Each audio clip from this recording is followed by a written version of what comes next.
our fish. We're going to do something different. We're actually going to head out the inlet. We're going to take advantage of a pretty day today. We've got about a 5 to 7 mile an hour breeze this morning coming out of the north. Usually in late March, early April, we have schools at albacore that show up and are migrating down the coast.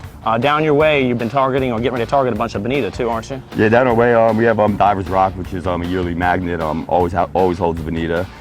We get some schools down by Wrightsville Beach. It's kind of hit or miss. Sometimes they stay a little longer than others, but usually it's kind of a quick shot down there. Right, and they're just starting. The bonita are just getting ready to start showing up for us around our area too. The albacore have already showed up, so we're going to head out this morning at a Bogue Inlet and probably work our way between Bogue Inlet and Beaufort Inlet, looking for schools of either albacore, bonita to work this morning. What are you tossing over here this morning, Mike? I got Maria jigs tied up on a few of them, the 7 gram and the 14 gram. A lot of times it seems like this time of the year they're hitting small stuff on the surface, so I'm trying to mimic that.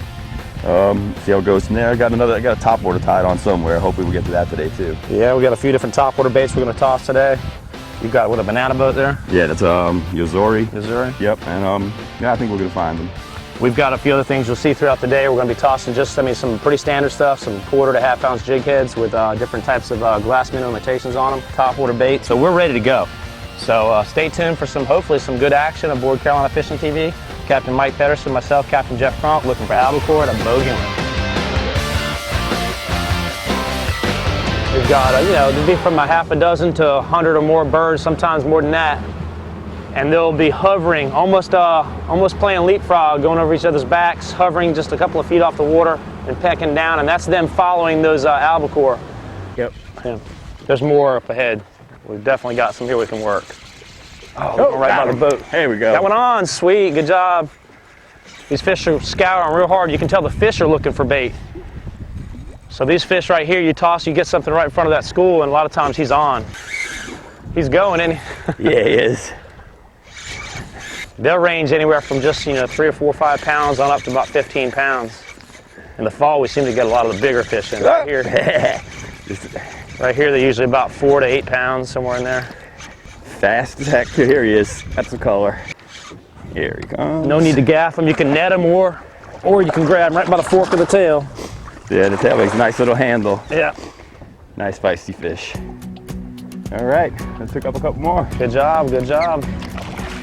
We've had 20 to 30 mile an hour southwest winds for the last 3 days prior to today. So our water along the beach, real close to the surf zone where we found these fish about 3 or 4 days ago, is real muddy, real murky. And with those southwest winds, a lot of times the fish will push back off the beach. So we basically ran 25 miles of beach within a mile of the beach, scouring real hard this morning, going to the east toward Beaufort. Didn't see anything up there. And we turned back around, got about 4 miles off the beach, found some clearer water, and basically just started scouring, crossing live bottoms and artificial reefs and stuff on the way back toward Bogue Inlet.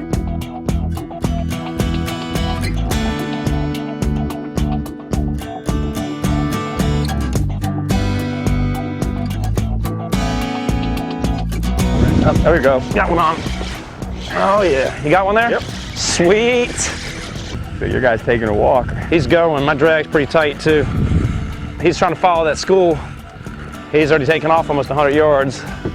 Usually we get a lot, half a dozen, like 50 to 60, 70 yard runs out of him. That one, he spooled me. I've got 200 yards of line on this Shimano here. What are you spooled up with today, Mike? I got a 10 pound braid on. I got 20-pound Daiwa Samurai, but the 20-pound Samurai is real It's super thin. I mean, yeah, it's as thin as this stuff right here. I think it slipped out. I got him in the tail. Look, that's why he made that 120-yard run. He was going. That was just wrapped. I think he might got a wrap. Might have wrapped around his tail. Oh yeah, he's mouth hooked, but he got tail wrapped. You pick one up and you're not sure between an albacore and bonita. We can talk about the patterns on the side. The biggest thing is you look at their mouth. If he's got teeth like a king mackerel, you're looking at a bonita. The bonita are actually really good eating. They've got a light pink colored meat, cooks out real white and tender, really good. The albacore, you can eat them if you like to. If you like to. It's gonna be a real bloody meat. Very good bait though. It's good great bait. Strip bait. That's it. That and they're just an awesome, for sports fishing, it's great. It's nothing better than it. For its size, it's an amazing fight. So. Little tuna. It's gone.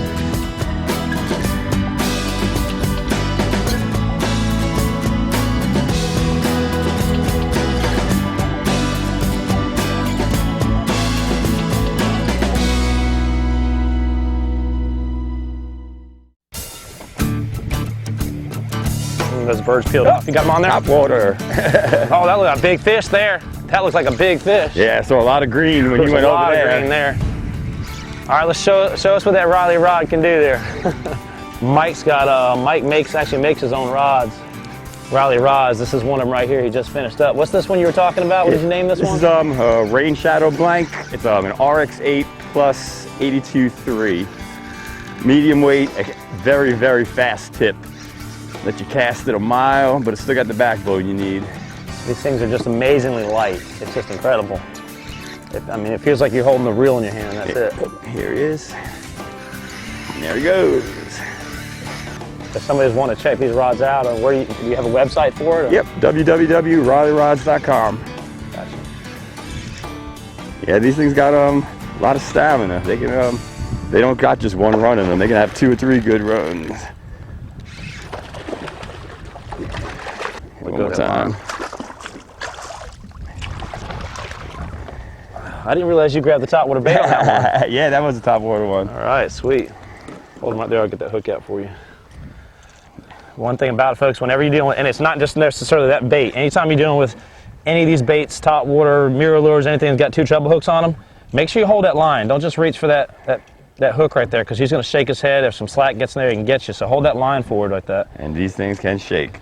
And especially this time of year, a lot of bluefish show up, and nothing shakes more than bluefish at the side of the boat. So sweet, good job. Another pretty one. Another one about 7 pounds or so. If we're fishing them with treble hooks, and we'll take them off a lot of times and put like a 3X strong hook or something on there.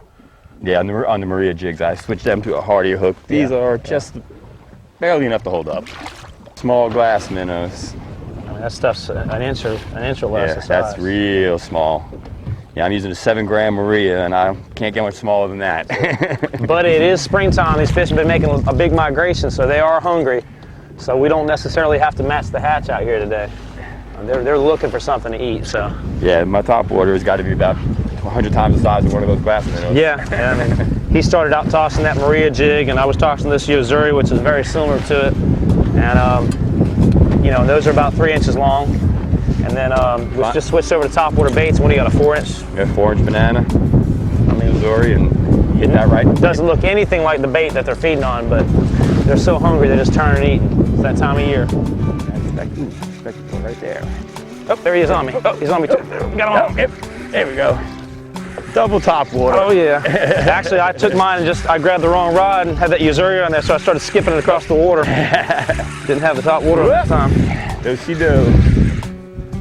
Man, they'll change direction just so fast. Oh, see the whole school too. Oh, yeah. Fly underneath them. They're running to the back of the boat. Trying to. They know, if it was a redfish, I'd say he knows the power pole's there, but they know the outboard's there. Now he's up top. Yeah, he's doing the same thing. Look, he's right on top again. These fish are, there's a ton of them in with them there. Oh yeah, look at all of them. Not a ton, but there's a few dozen I can see circling all in with them. Come on back up here, boy.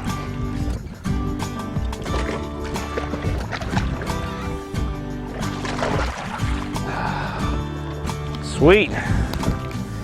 All right, nice double header. That's it. Mine hit a little jig that time, and Mike had his on a top water bait. I thought I had my top water bait in my hand, looked up, it was the wrong rod, but I tossed it anyway. I just skipped it across the water. He was on it. It still worked. All right. Good job. Sweet stuff. One thing about it for sure, Mike was holding up a handful of what these fish were eating. And when you do catch them, you obviously grab them by the tail, and they're usually going to puke. And they're going to plaster your boat with little tiny glass minnows that will stick to your boat and dry like super glue. That, and occasionally you get a little bit of blood here and there. So yeah, make sure you keep a mop or something on the boat. I'm telling you. Yeah, you wish you had.